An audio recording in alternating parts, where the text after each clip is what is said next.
The evening of December 16, 1773, settled upon Boston Harbor. The harbor, usually a bustling hub of activity, was eerily quiet. The moonlight cast long shadows over the water, and the only sounds were the gentle lapping of waves against the hulls of the ships and the occasional creak of wooden masts swaying in the wind. A cold wind whipped across the water, carrying with it the scent of salt and the promise of a storm. The chill in the air was more than just the winter's bite. It was a harbinger of the brewing conflict. The air held a tension beyond the usual bustle of port activity. It was as if the very atmosphere was charged with anticipation, waiting for something monumental to unfold. 3 ships, the Dartmouth, the Eleanor and the Beaver, rode at anchor, their cargo tea. But this was no ordinary shipment. These crates of tea were laden with more than just leaves. They carried the weight of an empire's policies and the simmering resentment of a people pushed to their limits. But this was no ordinary shipment. The tea represented the latest in a series of British impositions that had inflamed colonial tempers. It was a symbol of the Crown's disregard for colonial rights and autonomy. These ships carried the seeds of rebellion. The tea within their holds was a catalyst, a spark that would ignite the flames of revolution. The colonists, long resenting British rule, saw in these tea-laden vessels a symbol of their oppression. They had endured years of being treated as second-class citizens, their voices ignored, their rights trampled upon. This was not just tea, it was a test of wills. The British government had imposed the Tea Act, not just to save the struggling East India Company, but to assert its right to tax the colonies without their consent. And the colonists were determined to meet the challenge. They had reached a breaking point, and the arrival of these tea ships was the final provocation. The grievances of the colonists ran deep. They had endured years of increasingly burdensome taxes and regulations imposed by a distant parliament. The Stamp Act, the Townshend Acts, and now the Tea Act, each had added fuel to the fire of colonial discontent. They had endured years of increasingly burdensome taxes and regulations imposed by a distant parliament. The Stamp Act, the Townshend Acts, and now the Tea Act, each had added fuel to the fire of colonial discontent. The cry of no taxation without representation echoed through the streets. It was a rallying cry that united the colonists in their struggle against what they saw as an overreaching and unresponsive government. The colonists felt that they were being treated as second-class citizens, their rights trampled upon by a king who seemed deaf to their pleas. They had petitioned, protested, and even boycotted British goods, but their grievances had fallen on deaf ears. The arrival of the tea ships carrying a tax that the colonists vehemently opposed was the final straw. It was a direct challenge to their principles and their resolve. The stage was set for a confrontation. The colonists, fueled by a sense of injustice and a desire for autonomy, began to organize and plan their response. The colonists would not back down. They were prepared to take drastic measures to defend their rights and their way of life. They would make their voices heard, even if it meant defying the might of the British Empire. The resolve in their hearts was unshakable, and their determination was palpable. This night, the fate of the colonies hung in the balance. The decisions made in the shadows of Boston Harbor would reverberate through history, shaping the destiny of a nation. The decisions made in the shadows of Boston Harbor would reverberate through history, shaping the destiny of a nation. The events of this night would be remembered as a turning point, a moment when ordinary people took extraordinary steps to fight for their freedom and their future. The Tea Act of 1773 was the spark that ignited the flames of rebellion in the American colonies. This seemingly simple piece of legislation would go on to have profound and far-reaching consequences, setting the stage for a dramatic confrontation between the colonies and the British Crown. Passed by the British Parliament, the act was ostensibly designed to help the struggling East India Company, granting it a monopoly on the sale of tea to the colonies. This monopoly meant that the East India Company could sell its surplus tea directly to the colonies, bypassing colonial merchants and undercutting their prices. However, the act had a far more insidious purpose: to assert the British government's right to tax the colonies without their consent. This was not just about tea, it was about control and power. The British government wanted to reinforce its authority over the colonies and remind them who was in charge. The colonists saw through this thinly veiled attempt to undermine their liberties. They understood that accepting the Tea Act would set a dangerous precedent, allowing the British government to impose more taxes and regulations without any input from the colonies. The Tea Act, they argued, was a direct violation of their rights as Englishmen. They believed that they should not be taxed without their consent, a principle that had been established in English law for centuries. This principle was summed up in the rallying cry, "No taxation without representation." They had no representation in Parliament, yet they were being subjected to taxes levied without their input or consent. This lack of representation was a fundamental issue for the colonists, who felt that their rights were being trampled upon by a distant and unresponsive government. This was an affront to their very identity as free men. They saw themselves as loyal subjects of the British Crown, but they also believed that they had certain inalienable rights that could not be taken away by any government. Furthermore, the act threatened to cripple colonial merchants. These merchants had built their livelihoods on the trade of goods, including tea, and the Tea Act threatened to destroy their businesses by giving the East India Company an unfair advantage. By granting a monopoly to the East India Company, the act effectively shut out colonial businesses from the lucrative tea trade. This was not just an economic issue, it was a matter of survival for many colonial merchants who depended on this trade to support their families. This not only hurt the merchants financially but also struck a blow against the economic independence of the colonies. The colonists prided themselves on their self-sufficiency and their ability to manage their own affairs without interference from the British government. The Tea Act was met with outrage throughout the colonies. News of the act spread quickly, and the colonists wasted no time in organizing protests and demonstrations to voice their opposition.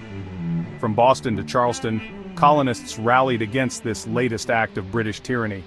They saw the Tea Act as just one more example of the British government's attempts to control and exploit the colonies for its own benefit. Protests erupted, petitions were signed, and calls for boycotts of British goods grew louder. The colonists were determined to resist the Tea Act by any means necessary, and they were willing to make significant sacrifices to do so. The colonists were prepared to make sacrifices to defend their principles. They began to produce their own goods, boycott British products, and support each other in their struggle for justice and autonomy. The Tea Act, intended to subdue the colonists, had instead awakened a sleeping giant.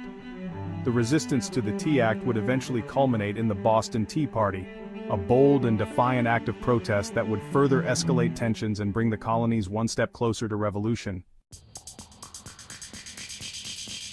In the heart of Boston, a group of patriots known as the Sons of Liberty rose to prominence in the fight against British oppression. Led by the fiery Samuel Adams, a master of propaganda and political organization, the Sons of Liberty became a thorn in the side of the British authorities. The Sons of Liberty were a diverse group comprising merchants, artisans, and laborers united by their shared belief in the rights of the colonists. They met in secret, often under the cover of darkness, to plan their resistance. Their meetings were shrouded in secrecy, their discussions fueled by a passionate belief in their cause. Samuel Adams, with his sharp wit and unwavering conviction, proved to be a formidable leader. He understood the power of words and images to sway public opinion. Through his writings and speeches, Adams rallied the colonists to the cause of liberty, inspiring them to stand up against British tyranny. The Sons of Liberty were not afraid to take direct action. They organized boycotts of British goods, staged public protests, and even resorted to intimidation tactics to pressure those who collaborated with the British authorities.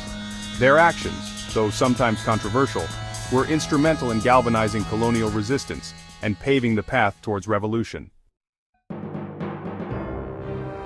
As the sun began its descent on December 16, 1773, the city of Boston was cloaked in a golden hue, the last light of day casting long shadows over the cobblestone streets and wooden buildings. The air was crisp, filled with the scent of the sea and the promise of change. A group of colonists gathered at the Old South Meeting House in Boston. This was no ordinary meeting.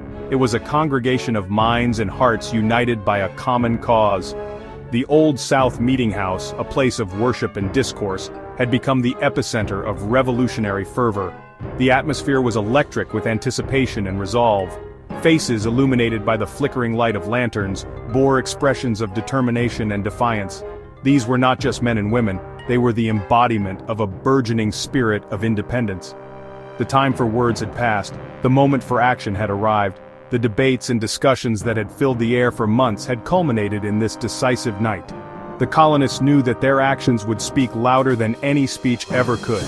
That night, the Sons of Liberty would make a stand that would echo through the halls of history. In a dimly lit room they prepared themselves, their hearts pounding with the weight of what was to come. Each man understood the gravity of their mission.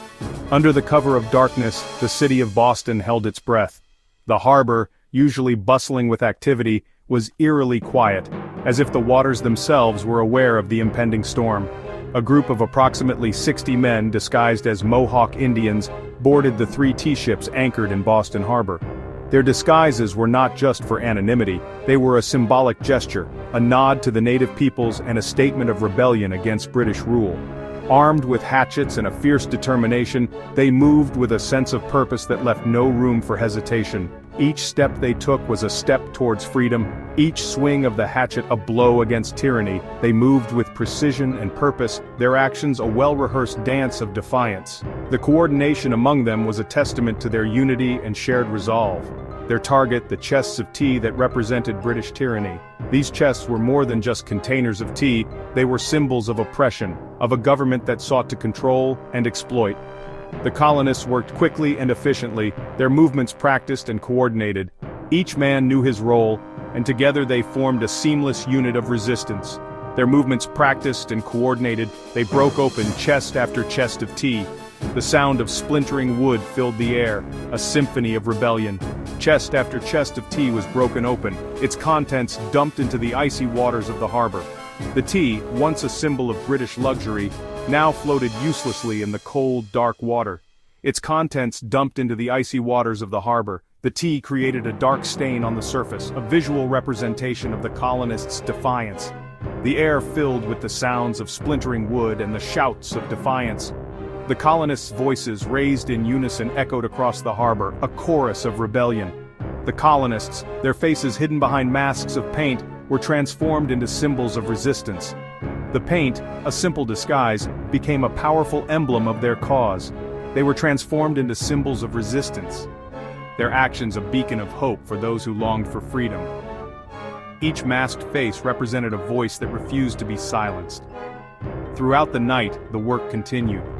The colonists, driven by a shared purpose, did not rest until their task was complete. By dawn, over 340 chests of tea, an estimated 92,000 pounds worth over 9,000 pounds, approximately $1 million today, lay at the bottom of Boston Harbor.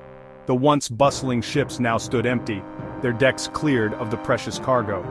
An estimated 92,000 pounds worth over 9,000 pounds, approximately $1 million today, lay at the bottom of Boston Harbor. The tea, now a soggy mass, was a testament to the colonists' resolve. Lay at the bottom of Boston Harbor, a silent witness to the night's events. The water, now stained with tea, held the story of a people who dared to defy. The colonists had sent an unmistakable message to the British Crown. They would not be ruled without their consent. Their actions were a declaration of their right to self-governance. They would not be ruled without their consent. This night, forever etched in history, marked the beginning of a revolution that would change the world.